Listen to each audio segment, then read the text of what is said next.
السلام علیکم ورحمۃ اللہ وبرکاتہ. نحمده ونصلي على رسوله الكريم. اما بعد فاعوذ باللہ من الشیطان الرجیم. بسم اللہ الرحمن الرحیم. رب اشرح لي صدری ویسر لي امری واحلل عقدۃ من لسانی یفقہوا قولی.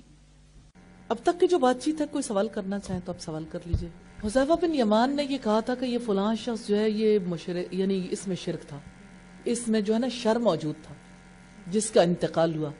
حضرت عمر نے کہا کوئی بھی بچا ہوا نہیں، میں کسی کو بچا ہوا نہیں سمجھتا. نہیں، یہ بھی بات ہے. دوسری بات یہ ہے کہ ہم سب خطرے میں ہیں، یعنی وہ خطرے میں محسوس کرتے تھے، اور آج کے دور میں لوگ اپنے آپ کو خطرے میں محسوس، جس کو اپنی ذات کا خطرہ پڑ جائے، ہر وقت ایٹ رسک فیل کرتا ہو، تو وہ اپنے پیچھے لگ جاتا ہے.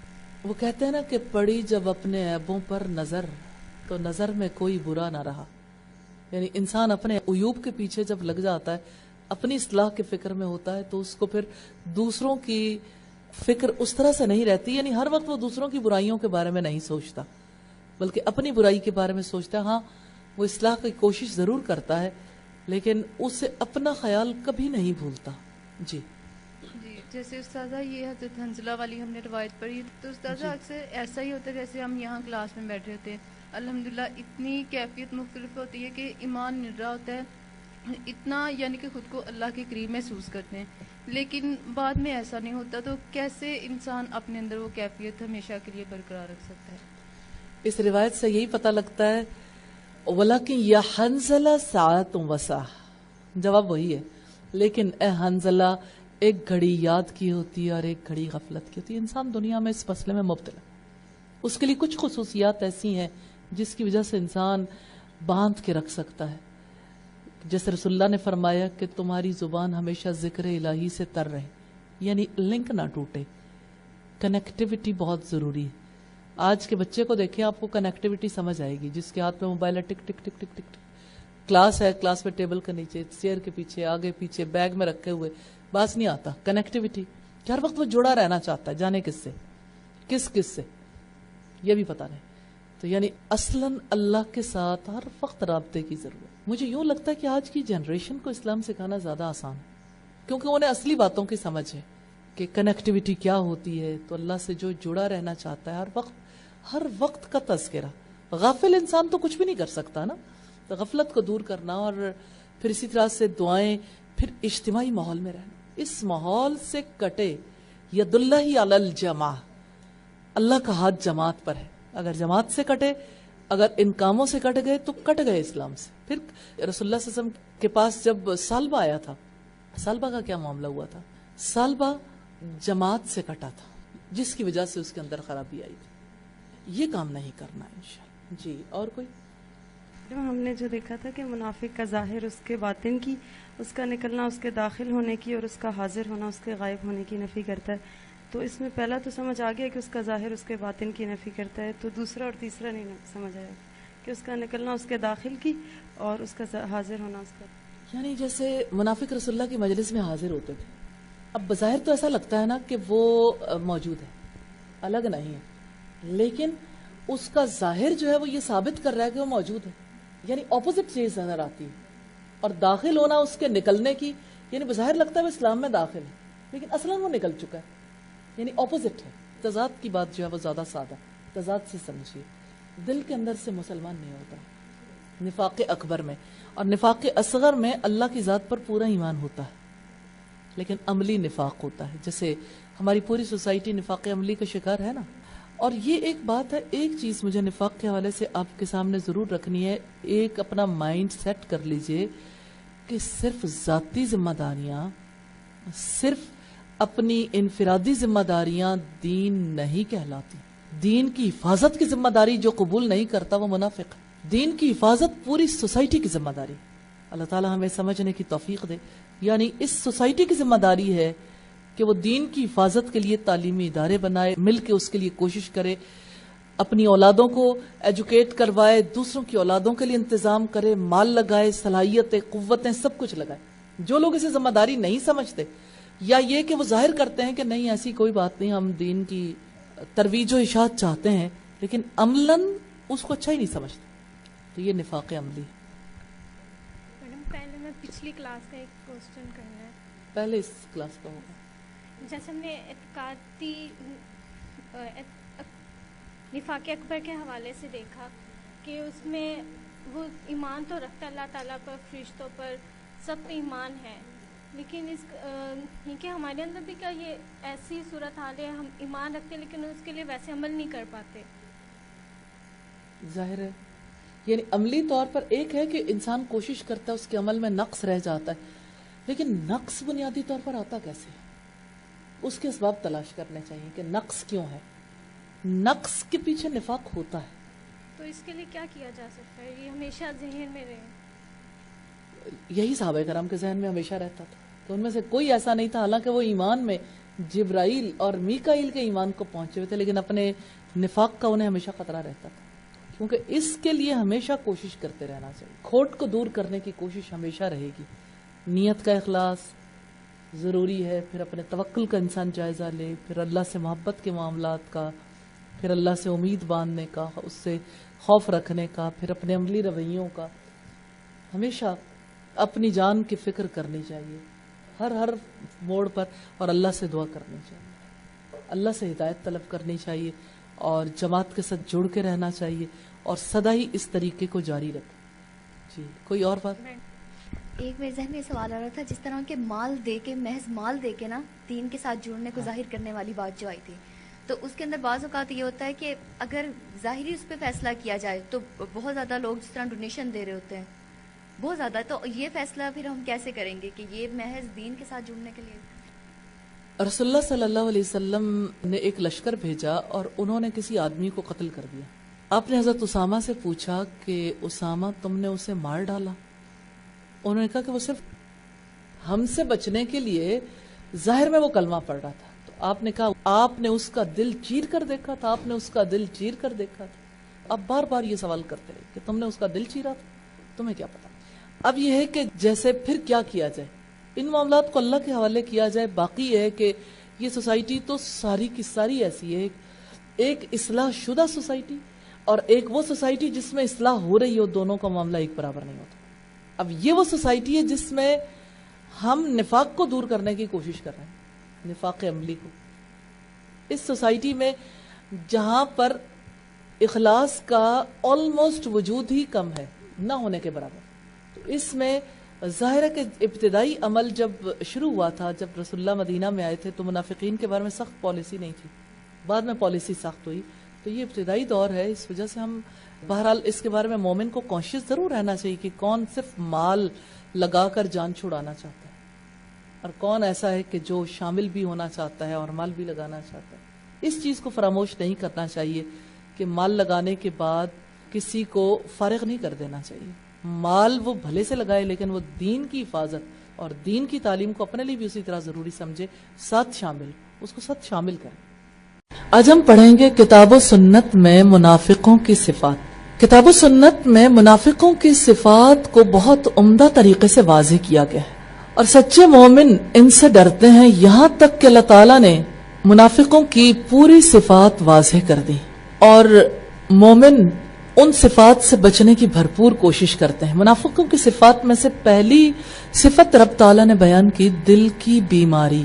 فی قلوبہم مرض فزادہم اللہ مرضا وَلَهُمْ عَذَابٌ عَلِيمٌ بِمَا كَانُوا يَكْذِبُونَ. ان کے دلوں میں ایک بیماری ہے, اللہ تعالیٰ نے ان کی بیماری کو زیادہ کر دیا اور ان کے لیے دردناک عذاب ہے کیونکہ وہ جھوٹ بولتے ہیں. البقرہ کی آیت نمبر 10 ہے. سوال یہ پیدا ہوتا ہے یہ کون سی بیماری ہے جو منافق کو لاحق ہوتی ہے؟ وہ کون سی بیماری ہے؟ فی قلوبہم مرض, ان کے دلوں میں بیماری ہے. یہ بیماری شبہات کی ہے, دین کے بارے میں, دینی امور کے بارے میں شبہ دل کو لاحق رہتا. شبہات اور شہوات کا مرض انہیں لاحق ہوتا ہے جو انہیں ہلاک کر دیتا ہے. دو چیزیں دونوں مختلف ہیں. شبہات کی بیماری اور طرح کی ہے, شہوات کی بیماری اور طرح کی ہے, لیکن سبب ایک ہی ہے. خواہشات کی وجہ سے ہی شبہات دل کے اندر جنم لیتے ہیں.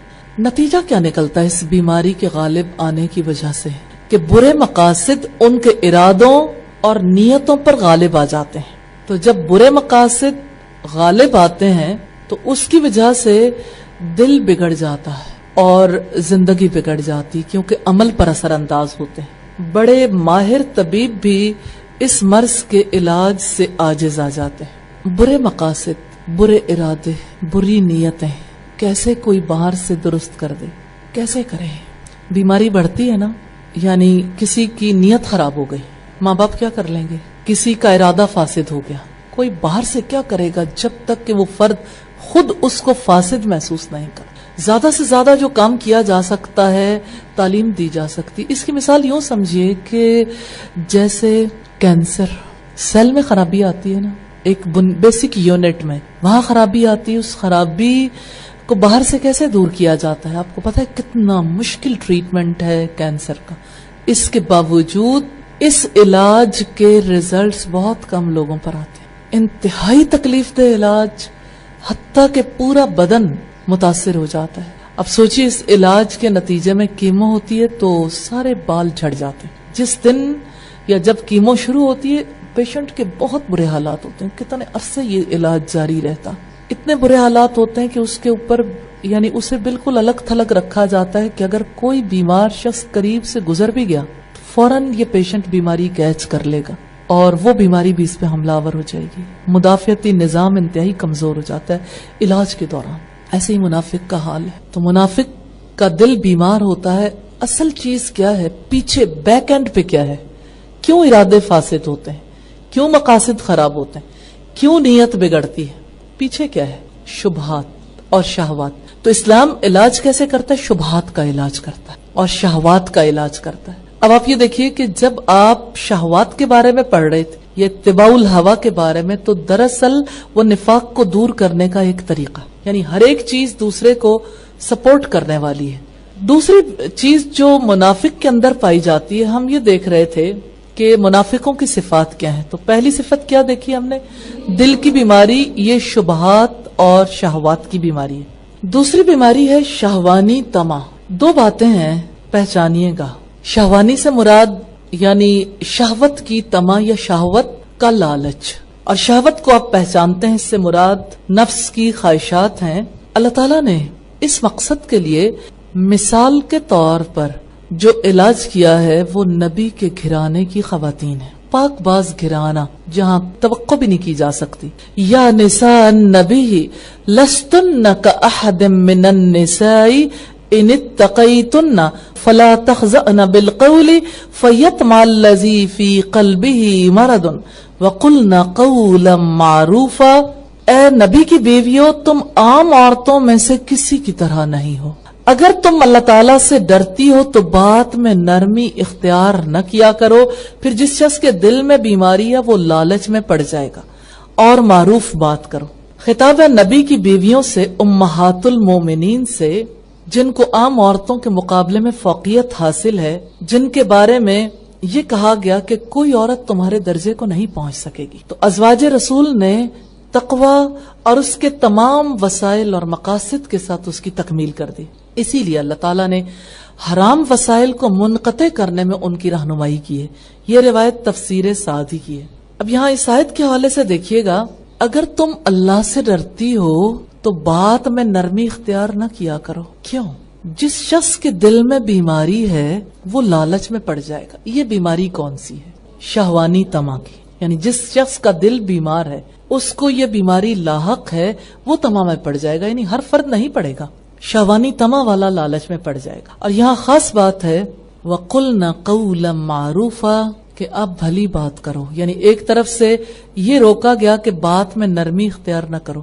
بہت سے لوگوں نے اس کو سمجھنے میں بہت غلطی پر ہے کہ وہ کہتے ہیں کہ عورت کی آواز کا پردہ، اس میں کوئی شک نہیں کہ عورت کی آواز کے پردے کے بہت سے دلائل ہیں. جیسے اذان عورت نہیں دے سکتی کیونکہ عورت کی آواز کی وجہ سے شہوانی طمع بڑھتی ہے. آواز کے اندر خوبصورتی ہے تو اثر انداز ہوگی. پھر اسی طرح سے جیسے عورت اقامت نہیں کہہ سکتی مردوں کے لیے، پھر عورت جو ہے نماز کے دوران امام کی غلطی کی اصلاح نہیں کرے گی آواز سے، کیونکہ شہوانی طمع کے پنپنے کا موقع ہے. اس وجہ سے یہ کہا گیا کہ آپ یہ ہاتھ پہ ہاتھ مار کے اس آواز کو پہنچائیں گے. اور آج کل کی مساجد میں تو عملاً یہ ممکن ہی نہیں ہے کہ ہاتھ پہ ہاتھ مار کے پہنچائے جا سکے، لیکن ان کیس اگر کہیں ضرورت ہو. لیکن یہاں جو بات ہے وہ واضح ہے، قُلْنَا قَوْلًا مَعْرُوفًا، کہ معروف بات کرو. یعنی عام زندگی میں جب آپ کو گفتگو کرنی ہے تو ضرورت کے موقع پر بھلی بات آپ کر سکتے ہو. عورت اسی وجہ سے تعلیم بھی دے سکتی ہے، جہاں پر اسے کوئی معروف بات کرنی ہے تو اس میں کوئی حرج کی بات نہیں ہے. تو ازواج مطہرات سے اس لیے یہ بات کہی گئی کہ آپ کا رتبہ بلند ہے، آپ کو تمام عورتوں کے لیے نمونہ بننا ہے، تو آپ کی وجہ سے کوئی تمام مبتلا نہیں ہوگا، تو باقی خواتین بھی اپنی آواز کی وجہ سے لوگوں کو فتنے میں مبتلا نہیں کریں گے. تو اسلام نے انسانی شخصیات کی تربیت کے لیے اور انسانوں کو پاک صاف رکھنے کے لیے، ان کے خیالات اور شعور کو پاک رکھنے کے لیے انتظامات کیے ہیں. اس مقصد کے لیے مثالی گھرانے کو منتخب کر کے اپنے ارادے کا اظہار کیا ہے. یہ قرآناً عجبہ کی روایت ہے. تفسیر سعدی میں ہے کہ مردوں کے ساتھ مخاطب ہوتے ہوئے یا اس وقت کے لوگ تمہاری گفتگو سن رہے ہو، تم دھیمے لہجے اور رغبت دلانے والی نرم کلامی کے ساتھ گفتگو کرو. ہو سکتا ہے کہ وہ تمہاری طرف مائل ہو جائے، کیونکہ مردوں کے دلوں کے اندر عورتوں کے لیے گنجائش موجود ہوتی ہے. تو عورت کی آواز میں جو فطری دلکشی ہے، جو نرمی اور نزاکت ہے، وہ مرد کے دل کو اپنی طرف کھینچتی ہے، کیونکہ اس کے دل کے اندر شہوانی تما موجود ہو سکتی ہے. اس لیے اللہ نے آواز کو پاک کرنے کا حکم دیا ہے. تو آواز کو کس چیز سے پاک کیا جائے؟ نرمی سے. مردوں کے ساتھ بات کرتے ہوئے نرم لہجے سے بات نہ کریں. تو عمومی طور پر تو نرم کلامی بے حد محبوب ہے اللہ تعالیٰ کو، لیکن مردوں کے ساتھ کلام کرتے ہوئے خصوصی طور پر پابندی عائد کی. تو ایسی نرم کلامی ممنوع ہے جس میں مرد کے لیے عورت کی اطاعت اور اس کے انکسار کی جھلک ہو، کیونکہ عام طور پر عورت کی جانب سے جھکاؤ اور اطاعت کسی بھی مرد کو تمام میں مبتلا کر سکتی. اس لیے نرم لہجے پر پابندی عائد کی ہے. تو جو چیز شہوانی تما سے دور رکھے گی وہ عورت کی آواز کا سیدھا پن اور تھوڑا سا کھردرا لہجہ ہے. اور جہاں تک نرم کلامی کی بات ہے، وہ تو آپ جانتے ہی ہیں، رسول اللہ صلی اللہ علیہ وسلم کے اندر جو نرم دلی تھی. پھر اسی طرح حضرت موسیٰ اور حضرت ہارون کو جب بھیجا تب انہیں یہ کہا تھا کہ ان سے نرم بات کہو، شاید کہ وہ نصیحت قبول کر لیں یا ڈر جائیں. فَيَطْمَعَ الَّذِي فِي قَلْبِهِ مَرَضٌ، پھر جس شخص کے دل میں بیماری ہے وہ لالچ میں پڑ جائے گا. تو یہ جس شخص کے دل میں بیماری ہے، یہ اصلاً نفاق کی بیماری ہے، ایمان کی کمزوری کی بیماری ہے شہوت کے ساتھ. تو یہاں یہ جو بات کہی گئی، اس کے بارے میں تفسیر سعدی میں ہے کہ یہ شہوت زنا کا مرض ہے. بے شک ایسا شخص تیار رہتا ہے، ہلکے سے محرک کی وجہ سے بھی وہ متحرک ہو جاتا ہے، کیونکہ اس کا دل صحت مند نہیں ہے. صحت مند دل میں ایسی تما نہیں ہوتی جس کو اللہ نے حرام ٹھہرایا. تو اس کے دل کے صحت مند اور مرض سے سلامت ہونے کی وجہ سے اسباب گناہ اسے حرام شہوت کے لیے متحرک کر سکتے ہیں، نہ اس کی طرف مائل کر سکتے ہیں. تو جو دل بیمار ہے وہ دل ایسی چیزوں سے تحریک پکڑتا ہے، متحرک ہو جاتا ہے. اسی لیے حکم دیا گیا کہ معروف بات کرو. وَقُلْنَا قَوْلًا مَعْرُوفًا، کہ یہ قول معروف ہو، بد اخلاقی پر مبنی نہ ہو، یعنی معروف بات ہو. کچھ اور باتیں بھی اس حوالے سے بڑی توجہ طلب ہے. جس سوسائٹی کے اندر عورت کو محض شہوت کا ذریعہ جانا جاتا ہو اور عورت کو گری پڑی چیز شمار کیا جاتا ہو، وہاں یہ تما اور زیادہ بڑھ جاتی ہے. جیسے آج کی سوسائٹی میں عورت کو گری پڑی چیز بنا دیا، اسے چاہیں تو سائن بورڈ پر گرا دیں، اور سائن بورڈ پر گری ہوئی، پستی میں گری ہوئی عورت کو دیکھیے کہ بھلا اس کو کوئی عزت کی نظر سے دیکھے گا؟ کیسے ہو سکتا ہے؟ تو جس سوسائٹی میں عورت اتنی گری پڑی ہو جائے کہ اس کے پوشیدہ اعضاء کو بھی جس کا جی چاہے وہ دیکھ لے، تو جس سوسائٹی میں عورت کا اتنا گرا ہوا درجہ ہو جائے، وہاں پر اس سے اور زیادہ اعراض کرنے کی ضرورت ہے، کیونکہ ہر طرف عورت سستی ہو گئی کی ضرورت ہے کیونکہ ہر طرف عورت سستی ہو گئی. تیسری بڑی بیماری ہے تکبر اور استکبار. رب العزت کا فرمان ہے سورہ المنافقون میں آیت نمبر 5 میں، وَإِذَا قِيلَ تَعَالَوْا يَسْتَغْفِرْ لَكُمْ رَسُولُ اللَّهِ لَوَّوْا رُؤُوسَهُمْ وَرَأَيْتَهُمْ يَصُدُّونَ وَهُمْ مُسْتَكْبِرُونَ.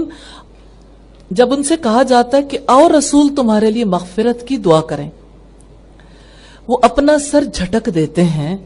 آپ انہیں دیکھیں کہ وہ تکبر کرتے ہوئے رک جاتے ہیں. اس سے مراد یہ ہے کہ استغفار کو یہ اپنے لیے ضروری خیال نہیں کرتے. سوچیں گناہگار انسان کے لیے استغفار کتنی بڑی دولت ہے، اور استغفار کی وجہ سے جب اللہ کی رحمت ہوتی ہے، گناہ معاف ہوتے ہیں، تو پھر استغفار کیوں نہیں؟ اور پھر کسی کے لیے رسول استغفار کرے کہ پھر معاف ہونے کے چانسز بڑے برائٹ ہو کہ اللہ ساری زندگی کی برائیاں معاف کر دے. تو انہیں دل کے بیماروں کو کیا چیز روک دیتی ہے؟ تکبر کی بیماری. یہ اپنے سر کو جھٹکتے ہیں، اور ان کے لیے برابر ہے کہ آپ ان کے لیے استغفار کرو یا نہ کرو. جیسے یہ فرمایا آیت نمبر 6 میں، سواء علیہم استغفرت لہم ام لم تستغفر لہم. ان کے لیے برابر ہے تم ان کے لیے مغفرت کی دعا کرو یا نہ کرو. یعنی انہیں اس چیز کی پرواہ نہیں ہے کہ آپ ان کے لیے مغفرت کی دعا کرو یا نہ کرو. جیسے فرمایا کہ تم ان کے لیے 70 بار بھی دعا کرو گے تو اللہ انہیں ہرگز نہیں بخشے گا. سورۃ توبہ کی آیت نمبر 80 میں. اصل وجہ کیا ہے کہ منافقوں کے لیے استغفار اور عدم استغفار برابر ہے. وہ رسول کو اہمیت ہی نہیں دیتے، اور حقیقت یہ ہے کہ وہ اللہ کی ذات کو ہی اہمیت نہیں دیتے.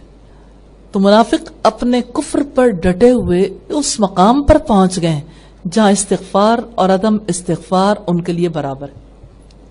اللہ انہیں ہرگز نہیں بخشے گا. سوال یہ پیدا ہوتا ہے کیوں؟ کیونکہ انہیں تمنا ہی نہیں ہے. وہ اللہ کو پرے کہا کے برابر وقت ہی نہیں دیتے. ان کے لیے پھر کیا چیز بڑی ہے؟ منافق کے لیے کیا چیز بڑی ہوتی ہے؟ اپنی ذات.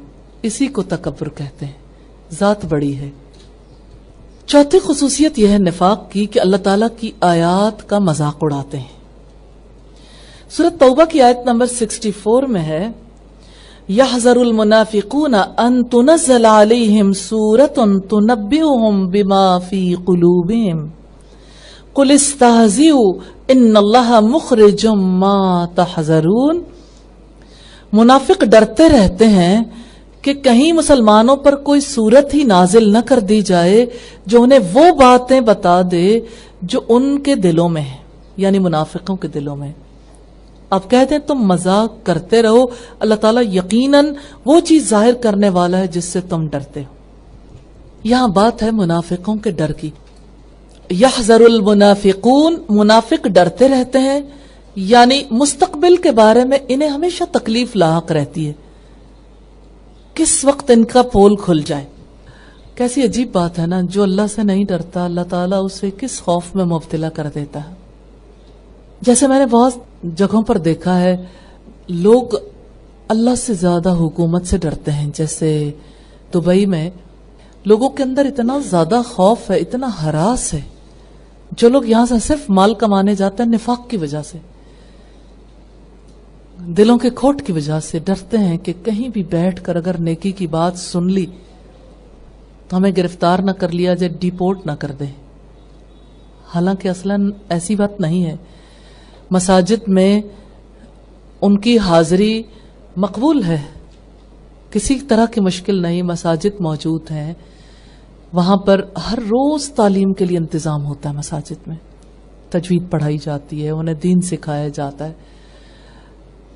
اگر لوگ اس بات سے خوف کھائیں کہ ہم اپنے گھروں کے اندر نیکی کی بات نہیں کر سکتے تو انہیں جان لینا چاہیے کہ وہ ایک مسلمان اسٹیٹ میں رہتے ہیں، مسلم اسٹیٹ میں. لیکن یہ دل کی بیماری کا اظہار ہے کہ کہیں ہماری روزی ہم سے نہ چھین لی جائے. اور ایسے خوف میں مبتلا مجھے ایک خاتون کہنے لگی یہاں لوگ اتنا ڈرتے ہیں. ایک خاتون نے مجھ سے کہا ہر جگہ انہوں نے کیمرے لگا رکھے، گھر میں بھی ہم بچے ہوئے نہیں، کیمرے لگے ہوئے. تو کہتی ہے مجھے خاتون نے کہا کہ میں نے سوچا کہ اللہ کی آنکھ کی انہیں ایک لمحے کے لیے پرواہ نہیں جو ہر وقت دیکھتا ہے، اور مال کی محبت کی وجہ سے انہیں کتنی زیادہ پرواہ ہے کہ ہمیں دیکھتے ہیں حالانکہ کوئی کیمرے نہیں لگے ہوئے، لیکن خوف ہے. اور جن کے دلوں میں بیماری نہیں وہ بے خوف ہو کے بے دھڑک وہی کام کرتے چلے جاتے ہیں. تو مجھے لگتا ہے ایسی جگہوں پر جا کر نفاق کھل کر سامنے آ جاتا ہے کہ مال کی محبت بہت زیادہ نفاق میں مبتلا کرتی. اصل بات یہ ہے کہ منافق اللہ پر اور اس کے رسول پر ایمان نہیں لاتے، شک میں مبتلا ہوتے ہیں. وحی کے بارے میں شک میں ہوتے ہیں، قلق میں مضطرب رہتے ہیں، اسی وجہ سے خوفزدہ رہتے ہیں کہ کوئی صورت نازل نہ ہو جائے جو ہمارے بھید کھول دے. سورہ المنافقون کو اسی وجہ سے سورہ الفاضحہ بھی کہتے ہیں.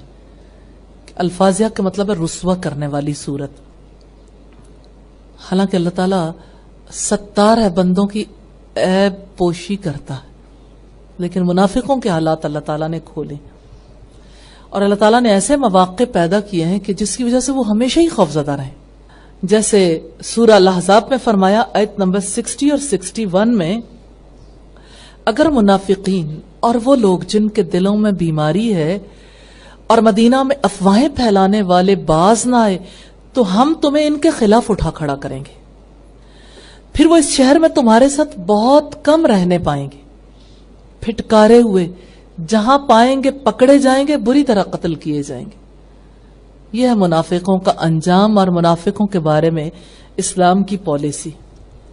ان سے کہا گیا قل استہزئوا کہ آپ مذاق اڑا لو. اہل اسلام کا مذاق اڑاتے ہو، اللہ کے احکامات کا مذاق اڑاتے ہو، اڑا لو. ان اللہ مخرج ما تحذرون، اللہ اس کو نکالنے والا ہے، بے شک نکال دے گا جس سے تم ڈرتے ہو. یعنی جو تمہارے دلوں کے اندر اصل بات ہے، اصل بیماری ہے نا، اللہ نے اسے ظاہر کر دینا. تمہارا اصل ڈر کچھ اور ہے اور ظاہر کچھ اور کرتے ہو. تو اللہ تعالیٰ نے اپنا وعدہ پورا کیا، یہ سورت نازل کی جو ان کے رازوں سے پردہ اٹھانے والی ہے. یہ روایت تفسیر سعدی کی ہے.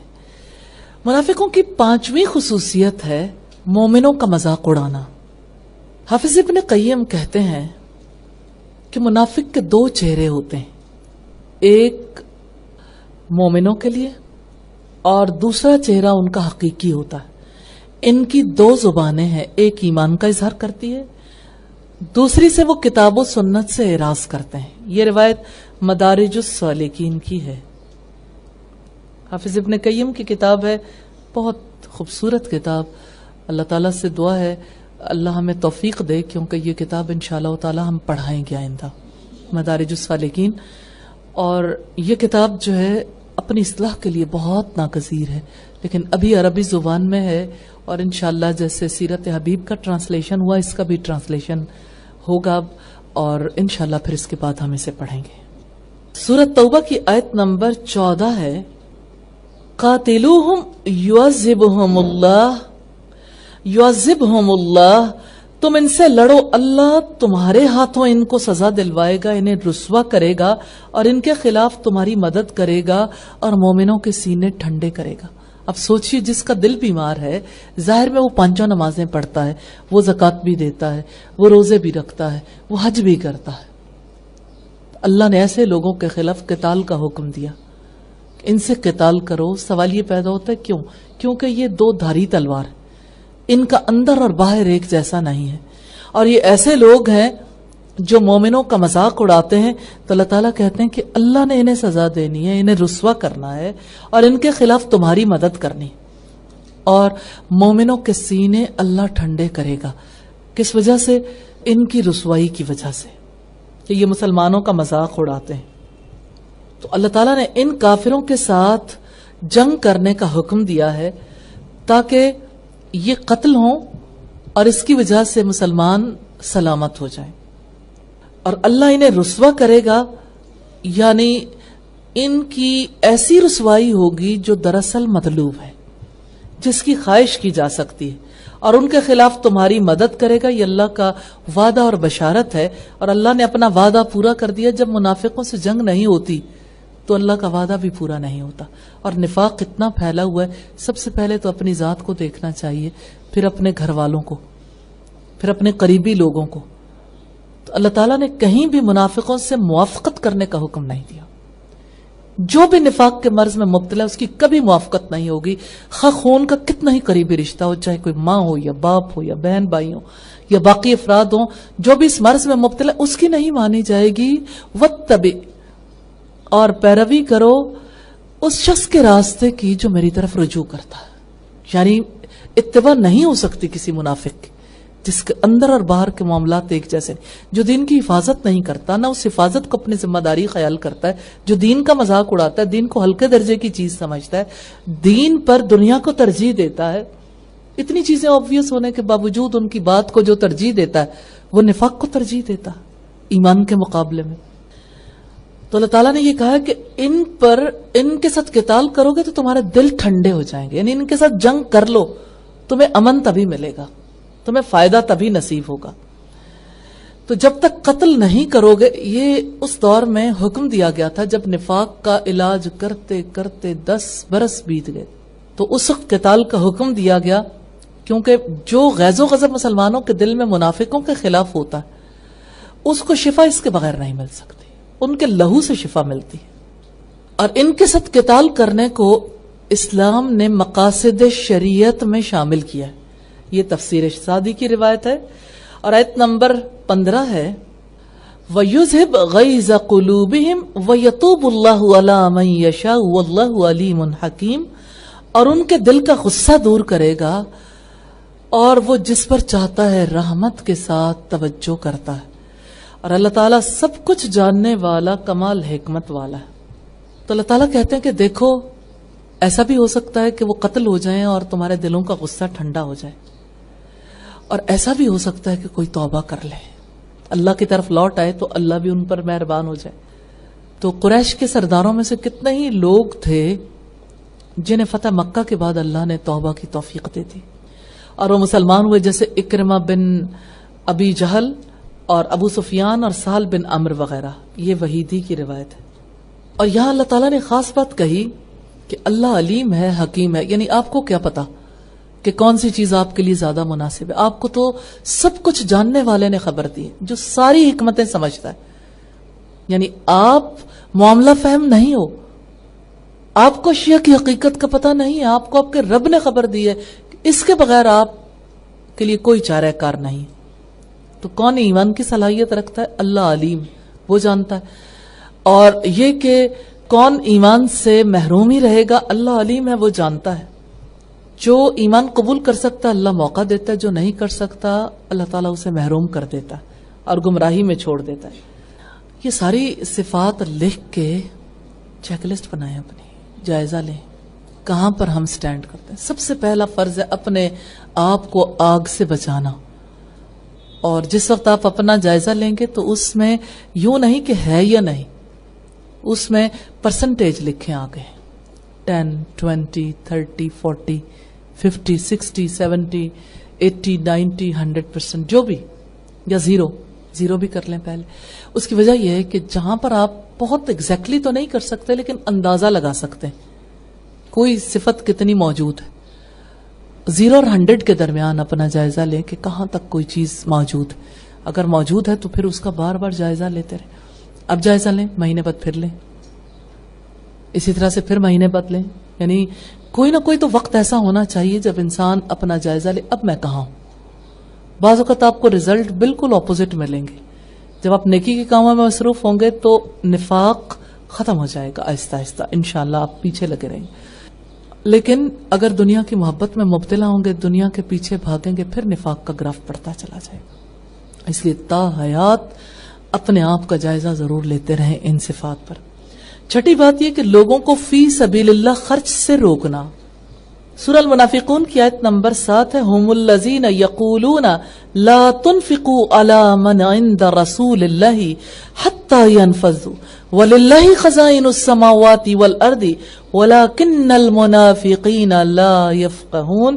یہی لوگ ہیں، کہتے ہیں جو لوگ اللہ کے رسول کے پاس ہیں ان پر خرچ مت کرو یہاں تک کہ وہ منتشر ہو جائیں، اور آسمان اور زمین کے خزانے اللہ ہی کے ہیں لیکن منافق نہیں سمجھتے. تو یہاں جو خاص بات پتہ چلتی ہے وہ یہ کہ لوگوں کو فی سبیل اللہ خرچ سے روکتے ہیں. وہ کہاں پائے جاتے ہیں لوگ جو اللہ کے راستے میں خرچ کرنے سے روکتے ہیں؟ کبھی آپ نے دیکھے ایسے لوگ قریب کے حلقے میں جہاں لوگ یہ کہتے ہوں کہ ٹھیک ہے ادھر بھی خرچ کر لو لیکن دیکھو کل آنے والی ضروریات کے لیے بچانا ہے، اور دنیا کی طرف بھی دھیان کر لو، بھی فلاں کام بھی رہتے ہیں، بھی فلاں بھی رہتا. ایک تو یہ صورت.